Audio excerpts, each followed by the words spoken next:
մասին ես իմ բոլոր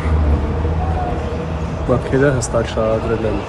իմ կողմից կայացված որոշման մեջ, ինքնավացարկ հայտնելու մասին որոշման մեջ եւ իմ նշված որոշումը շատ միտված եղել հենց նրան, որպեսզի հասարակության մեջ լինի այդ կարծիքը ձևավորել, որ քննությունը իրականացվում է օբյեկտիվ, արդար եւ թափանցիկ։ Պատճառաբանությունն այն է, որ անցանկալի դատավորների ցուցակում։ Ես չեմ կարծում, որ կա նման ցուցակ, ինչ-որ ցանկալի կամ անցանկալի եւ նման հարց։ Պարոն Մանուշյան, դուք նաև կաթողիկոսի եղբոր եւ եղբորորդու գործն եք քննում, եւս հանրության ուշադրության կենտրոնում է այս գործը, կարծեմ նրանց խափանման միջոցներ փոխեցիք, եթե ճիշտ եմ հիշում, եթե չեղեք, ընդհանուր առմամբ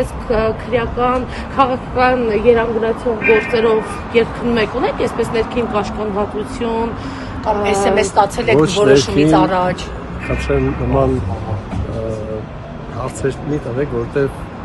վստահ եմ դուք եք համոզված, որ չկա նման բան, որից որ մեկ կարող SMS ուղարկել եւ ես դրա հիման վրա որոշում եմ։ Կամենը շատ կարճ հարց, սահմանադրական Նիկոլ Փաշինյանը սահմանադրական փոփոխությունների արդյունքում որոշում է, որ դատավորները, ասել է, լինելու է փոփոխություն, դատավորները լինելու են ժամանակավոր պաշտոնակատարներ